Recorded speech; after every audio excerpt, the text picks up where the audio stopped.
In 2017, we had a client who was in the midst of a behavioral health crisis. The client was familiar to AAPD and had no history of owning or using weapons.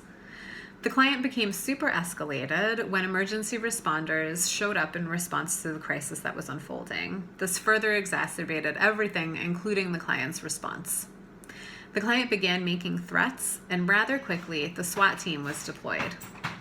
If you can picture kind of a movie scene with armored trucks and a crisis tent, that's exactly what we had going on. There were men in camouflage, army crawling with automatic rifles all throughout the site. People were being evacuated from their homes, but not being told what was going on or where they could go. And overall, it was rather chaotic and traumatizing. Our staff who had arrived on scene were not allowed to go near the property or engage the client that was in crisis. The client, seeing all of this going on out of her window, was understandably freaked out and exhibiting what we knew as a service provider to be a trauma response. The client was refusing to come outside, did not want to talk to officers, and did not feel safe cooperating with law enforcement. They asked for their Avalon support coordinator several times, but were told that they could not speak with her. However, eventually, after this had gone on for hours and our staff were heating up clients in our cars outside the property, the decision was made to let the client speak with their Avalon worker. Within minutes, our staff was able to calm the client down, help them regulate their emotions, and convince them to calmly and peacefully come outside and engage with law enforcement.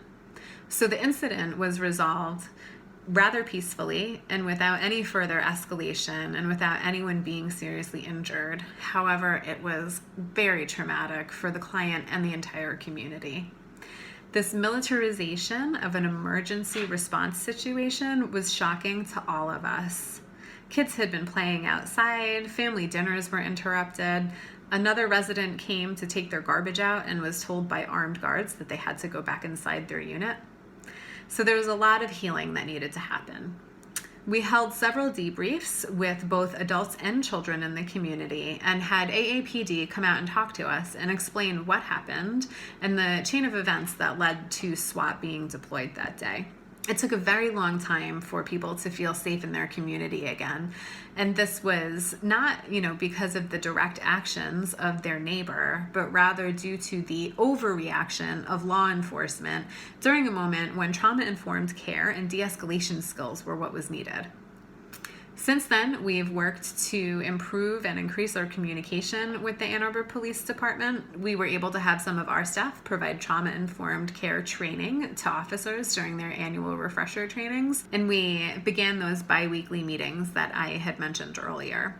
We've got a long way to go. Again, we know that, and we are still working out ways in which we as an agency can be better equipped to respond to crises like this so that we're really only engaging law enforcement when it's absolutely necessary.